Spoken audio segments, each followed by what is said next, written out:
Saya ada beberapa poin kedalaman, Bu. Yang pertama soal anggaran.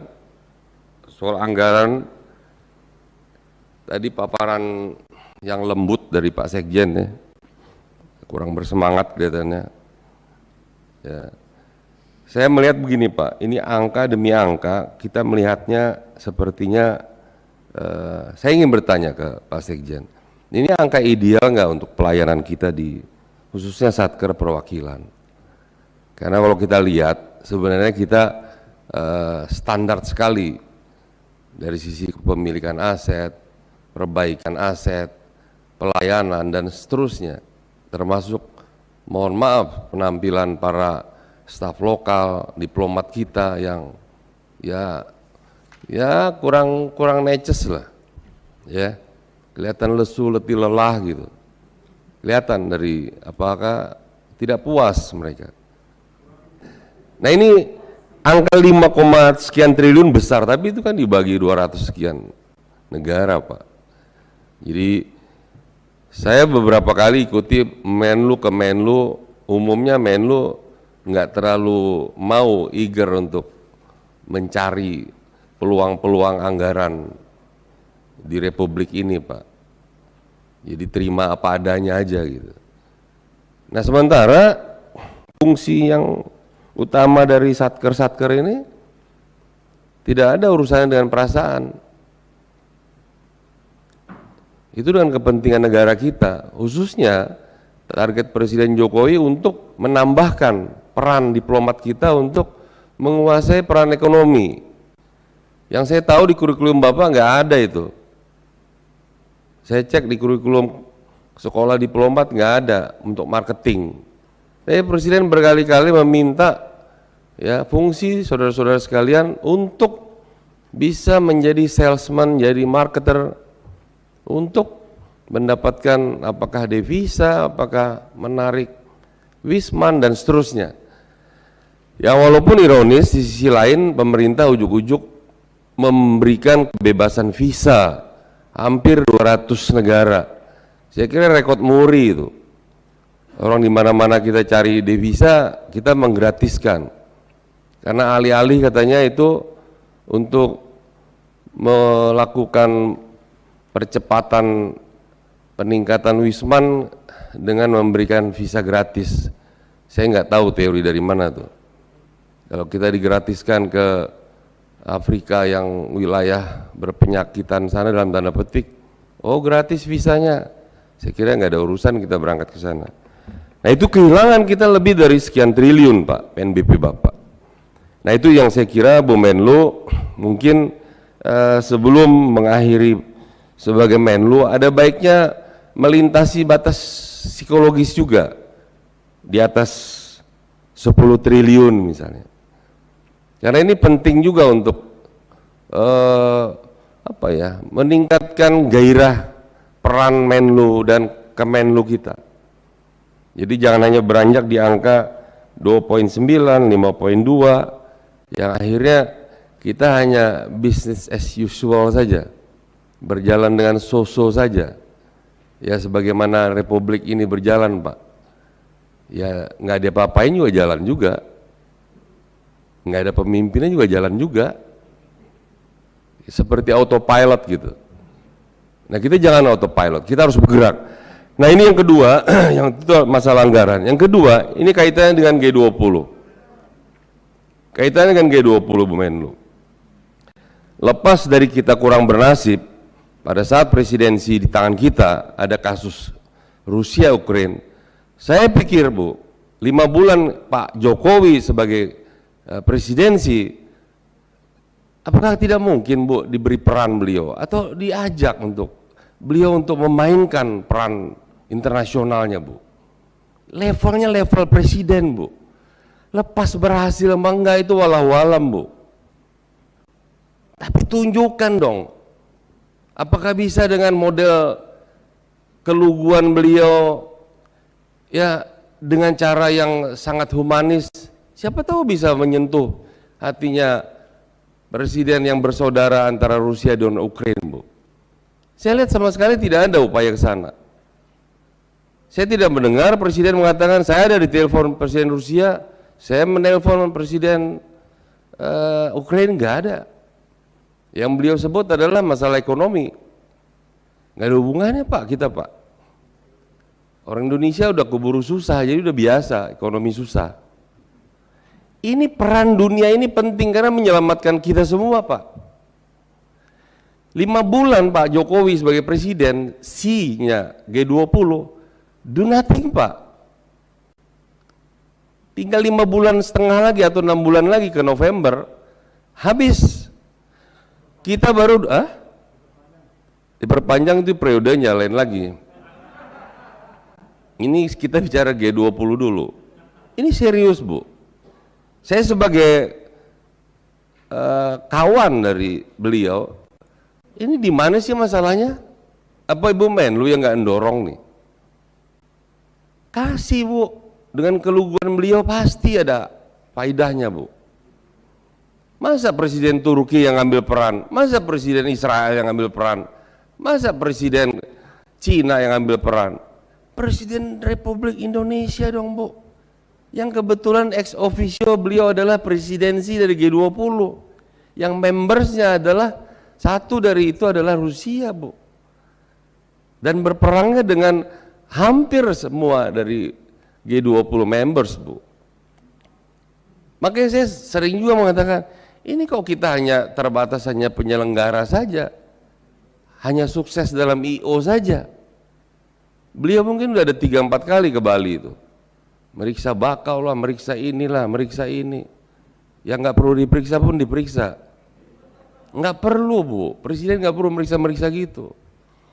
Tapi poin kita adalah bagaimana momentum ini tempatkan bahwa kita adalah itu. Saya yakin Bu, ini kesempatan Bu. Benar. Ketika ada kebukuan antara negara barat dan Amerika dan negara-negara sekutunya dengan negara-negara ex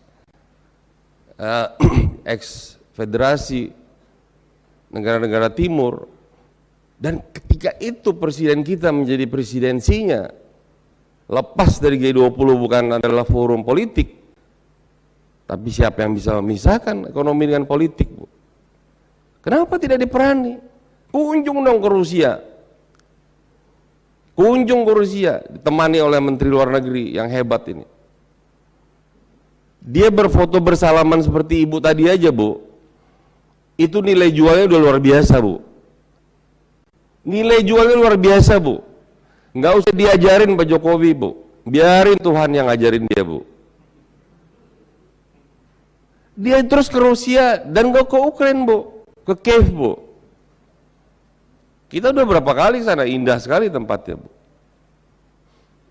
Beliau sangat diuntungkan, beliau dengan pemimpin di negara berpenduduk muslim terbesar di dunia dan terdepan untuk membela Palestina, terdepan membela Uyghur, Afghanistan dan seterusnya. Dan hubungan Rusia dengan kita dari sejak revolusi, sejak proklamasi, demikian juga Ukraina, saya kira nggak ada handicapnya Bu. Please Bu, think about Bu. Jangan lewat momentum, apalagi momentum puasa ini, ada baiknya Bu. Nggak usah safari 3 periode lah, safarinya ke sana aja. Benar, ini saya serius. Ini kita diskusi, ya? Enggak, ini saya serius. Saya melihat peluang itu ada Bu. Saya melihat peluang itu. Nah ini pesan saya kepada Ibu Menlu agar di tengah kita saat ini kita kurang beruntung sebagai tuan rumah I.O. dan tuan rumah event yang sangat bersejarah, tapi mungkin di situ juga diberikan kesempatan kepada pemimpin kita Bu, Bapak Presiden Joko Widodo Bu. Saya tidak mengurangi hormat saya kepada Ibu Menlu, tapi bukan di level Menlu Bu. Biar mereka 4 mata mau ngomong apa kayak biarin aja Bu. Nah itu saya kira mengenai G20, saya berharap dalam waktu dekat ada jadwal beliau ke Rusia dan ke Ukraina. Jadi jangan ke Poland, langsung masuk Ukraina, Bu. Lewat Poland itu. Itu hanya 8 jam darat, langsung nyampe itu, Bu. Ya, sekitar segitu, Bu. I did, Bu. Saya udah jalan dari sana.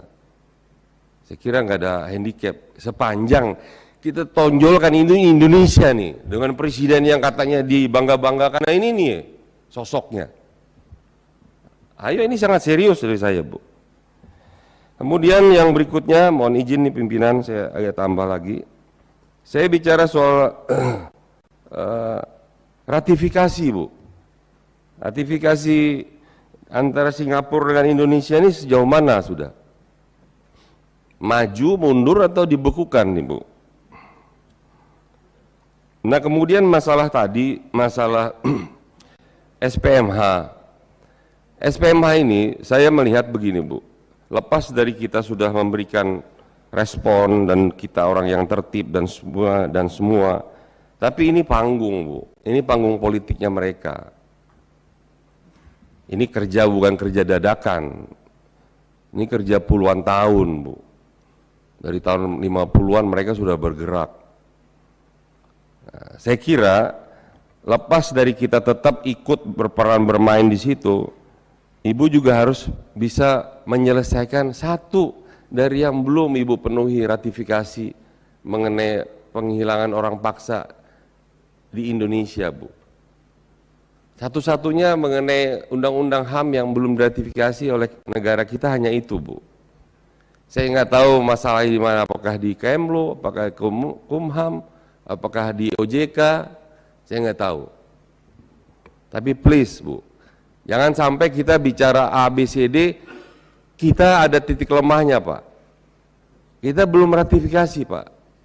Padahal nggak ada alasan kita untuk tidak meratifikasi itu. Tinggal satu, Bu. Tinggal satu. Itu jangan sampai Ibu tidak selesaikan, Bu. Nah kemudian ini yang saya kira yang terakhir. Sebelum saya terakhir, saya titip tanya juga ke Ibu, berapa sih anggaran untuk penyelenggaraan G20 itu, Bu? Kemarin waktu saya di Bali, saya ketemu dengan Kominfo, itu saya lihat sendiri, Bu, bagaimana ketika mereka sidang, Pak Ketua, itu ketika Rusia bicara, semua out itu. Saya lihat sendiri, Pak, di Bali, Pak. 1 bulan ya lalu kalau nggak salah. Itu ada Pak Menkominfo, kebetulan kita ketemu sebelum IPU itu. Jadi saya lihat di Zoom, begitu gilirannya Rusia dikasih, itu semua the rest itu semua out dari Zoom itu. Jadi getaran ancaman akan terselenggarai G20 itu memang udah sangat serius. Nah oleh karenanya menurut saya lebih baik kita proaktif, Bu. Bapak Jokowi keluar dari tempatnya, maju ke sana, bertemu dengan NATO, Uni Eropa, Rusia, Ukraina, dan Amerika untuk memerani peran-peran yang memang di pundak beliau sedang memegang kewenangan yang sangat besar itu, Bu. Nah yang terakhir saran saya, Bu, ini untuk urusan Papua, karena ini isunya walaupun apapun kata WhatsApp kita tadi, buat saya nggak penting tuh WhatsApp. Jangankan di PBB, di forum-forum non PBB pun buat kita harus kita waspadai. Ini masalah ada kebijakan dari pemerintah kita, memulangkan sebagian orang yang mendapatkan beasiswa atau yang tidak mendapatkan biaya lanjutan. Ini hati-hati, Ibu Menlu. Karena apa? Karena mereka sudah coba ini mengengineering, Bu. Bahwa ini ujungnya nanti yang dia ciptakan narasinya adalah bahwa kita tidak serius untuk memberikan dukungan bantuan membiayai beasiswa mereka. Dan akhirnya mereka terbengkalai. Dan itu mereka kan dalam tanda petik mereka rekayasa, Bu. Sebagian, walaupun itu faktanya. Itu mereka akan jadikan nanti pelaku-pelaku pemohon suaka politik, Bu. Dan itu akan segera dalam bulan depan ini. Nah, hati-hati. Jadi saya tidak tahu kenapa dari California kemarin dipulangkan, Bu. Harusnya tidak boleh pulang mereka, kecuali memang mereka pulang setelah selesai, Bu. Tapi kegagalan itu menjadi stigma, menjadi predikat bagi kita, Bu. Saya juga nggak ngerti kenapa pemerintah pusat Jakarta, kemudian pemerintah provinsi tidak peduli soal ini. Hanya urusan 2.000-3.000 per bulan US dollar, Bu. Ini bisa dilakukan, ya, Pak Utut, direkayasa oleh mereka, Ibu. Kebetulan saya update di sana, saya juga ketemu dengan mereka. Jadi saya saran ke Bu Menlu, tolong kalau boleh, kalau bisa, jangan pernah ada yang dipulangkan. Karena mereka pulang itu, wah itu memang mereka ciptakan skenario penzoliman itu. Dan itu berujung nanti 5 orang suaka politik, dan itu akan menaikkan eskalasi politik. Jadi dia sayap militernya jalan dan cukup berhasil, udah puluhan tentara kita yang menjadi korban, dan itu memporak-porandakan model operasi binter kita, operasi teritorial kita. Ya, di sisi lain mereka diplomasi main, Black Caucus main, dan seterusnya main. Jadi saya kira Bu Menlu pasti lebih paham itu. Nah, tapi tolong jangan dibiarkan mereka pulang, Bu. Hanya uang urusan ya tidak sebanding dengan nilainya, Bu. Saya kira itu pimpinan, saya terima kasih atas waktu.